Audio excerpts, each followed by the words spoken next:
Mintos wants more money to become a bank, Debitum is losing yet another external lender, EstateGuru investors are still absorbing heavy losses, and TWINO solves one problem while leaving another unresolved. In today's update, we'll break down the key numbers, risks and developments across the P2P lending industry over the past month, without the marketing noise. While Mintos increased the outstanding portfolio in the last 40 days, the funds in recovery increased relative to the portfolio size. Both overdue loans and pending payments increased in January. Currently, over 19% of the loan portfolio on Mintos is in recovery, meaning if you had a broadly diversified loan portfolio on the platform, roughly a fifth of your funds would be inaccessible with high risk of write-offs. While the loan portfolio on Mintos is currently around 646 million euro, the platform also manages funds for investments in ETFs, real estate and bonds. Mintos recently announced a fundraising round to help finance its product expansion. The platform aims to obtain a banking license and enhance the mobile experience. This is not the platform's first funding round, and investors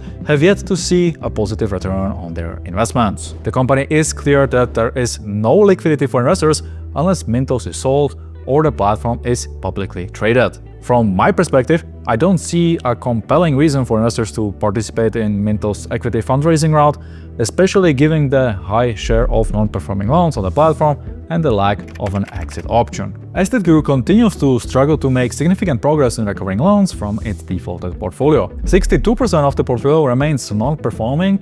Over the past few weeks, the platform has reduced this amount by a few hundred thousand, but there are no detailed statistics on recoveries. Based on my experience and information from other investors, recent recoveries have resulted in a loss of principal ranging from 44% to 85%, not to mention the loss of accrued interest over the past 4 years. This gives you a good idea of the expected bad debt rates for defaulted loans. PeerBerry is the third largest platform that we report on. Simultaneously, it's also the best performing in terms of outstanding portfolio and current loans. None of the funded loans on PeerBerry are delayed beyond the 60-day buyback period. This means investors can expect to receive their funds on time, along with accurate interest. Aventus Group has also recently announced that the companies reported over 95 million in net profit in 2025. Aventus Group operates in 20 countries with a loan book of 347 million euro and 20% debt-to-equity ratio, making them one of the least leveraged groups of lending companies in the industry. The downside of those numbers is the limited loan availability and lower interest rates. If you're chasing the highest yields, you will not be happy on PeerBerry. However, if you look for reliability without stressing over repayments, then PeerBerry may offer a good option for you. The secondary market should be relaunched upon publication of this video with new terms. The loyalty bonus rates will be removed and sellers will be able to sell loans only at the nominal value or at a discount. An additional minimal holding period will be introduced. There is little news to report on Robocash. Loan availability is limited to the recently launched lender Big Loan from the Philippines. The vast majority of the portfolio on Robocash are commercial loans issued by RC Bucharest and funnels to Singapore, where the funds are used at the group's own discretion. Inrento, the regulated Lithuanian crowdfunding platform offering investments in rental properties, continues to climb the ranks of the best-performing platforms. The portfolio rose by 4% last month, and the platform also improved its statistics page, now reporting the actual return and holding periods for finished projects. This gives you a more realistic view of the investment period and returns, which are initially estimates, as you will often also realize capital gains from exited projects. Inrento is currently funding real estate deals from Latvia, Lithuania and Poland. Moving on to Esketit, where the funding speed has slowed down since the move to Croatia. Simultaneously, the platform managed to increase its reported outstanding portfolio, which indicates that investors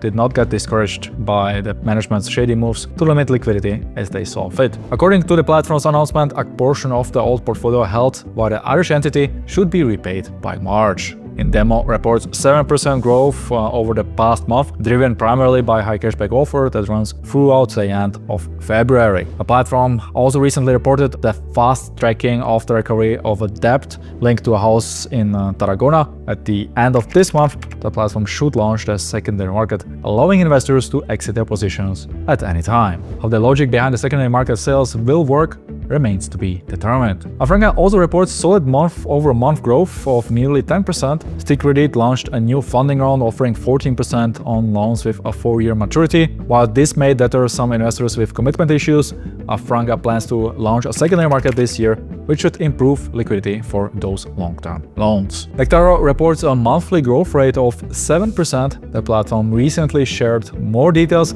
on how its loans to Abele Finance are being used. This is useful information for investors considering additional contract risks. While Abele loans come with an additional guarantee, the contractual obligations have not been disclosed to investors. Therefore, this group guarantee announcement should not be a key factor in your investment decisions on the platform. Investors have also reported a disproportionately higher share of buybacks compared to repaid loans in their portfolios. This could indicate more aggressive lending practices on the lender's level. I did manage to retrieve the NPL rates and buyback data for the Romanian lender. Based on my observations, there don't seem to be any performance-related issues on the lender level at the moment. Currently, I'm discussing the logic and requirements for the buybacks with Nectaro. If any new information becomes available, we will share it on our P2P Empire newsfeed. Swapper reports an increase in portfolio amounts. Investors can now also see the share of the portfolio allocated to the loans in Peru. Fintown also increased its portfolio amount. Most available investment opportunities remain unchanged. The platform continues to raise funds for the seed project and occasionally offers limited investments in its rental project Mzhicheni, which pays out monthly interest. This month's hot news is the launch of the Triple Dragon funding platform, which I already covered in a dedicated video, and we also recorded an interview with the founder. The platform launched with a 14% interest rate and attractive bonuses, making it a compelling investment for P2P investors. In the first few weeks, TD funding attracted nearly 3 million in funding, which is impressive given its short operating period. Income Marketplace continues to grow steadily. The platform's largest lenders are ITF Group from Bulgaria, Virtus Lending from Kosovo, Ibancar from Spain, and Sandfield Capital from the UK. The average interest on income is currently at 11.61%. Crowdpear continues to deliver solid portfolio performance. The share of defaulted loans has not increased over the past few months. The platform has funded over 40 million euro in loans since inception, with a default rate of less than 3%. Debitum also reports an increase in attracted funds. The launch of Triple Dragon funding indicates the lender will likely reduce its platform funding needs over time. This means another external lender will exit Debitum, leaving only Evergreen as the sole external loan originator on the platform. The remaining lenders are all linked to the Latvian forestry businesses, with some overlap in management or shareholders who are politically exposed. Investing in the forestry business is not risk-free, and Debitum is not hiding it. Several risk factors were disclosed in the base prospectus, which I urge you to read to fully grasp what you are actually funding on the platform. I regularly see investors mentioning Debitum's loyalty bonuses and high rates. If you believe this is worth the concentration and refinance risks that you are facing, you will also need to accept the consequences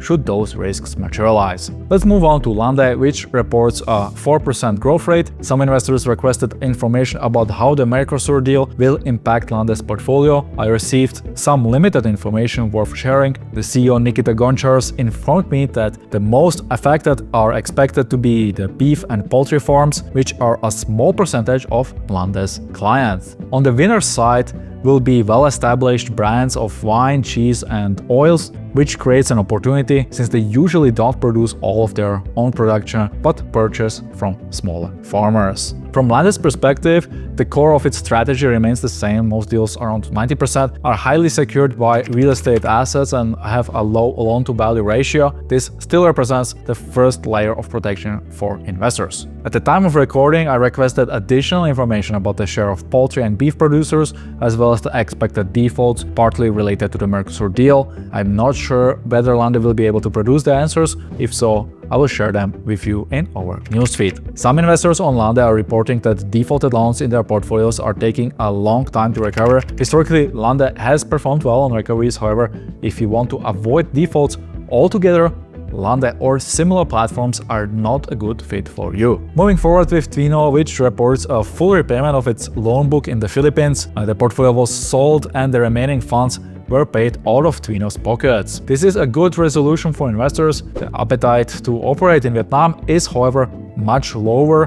Whether TWINO will be able to recover anything from the Vietnamese lender remains to be seen. Investors should manage their expectations accordingly. Capitalia reports an increase of their outstanding portfolio with a default rate standing at 14%, while Insoil Finance reports a default rate closer to 20%. There is little to report on the other platforms, which don't provide deeper insights into their portfolio performance. As you can see, there is always something happening in the P2P lending industry. Some events may present good opportunities while others expose underlying risks. As an educated P2P investor, you should regularly re-evaluate your exposure to P2P platforms and follow up on the latest developments affecting your investments. You alone are responsible for investment decisions. P2P lending remains risky, and you may lose your money, especially if you choose to ignore red flags. That's it from me today. If you have found this video helpful, hit the like button and subscribe to not miss out on future news updates. Thanks for watching, and I'll catch you in the next one.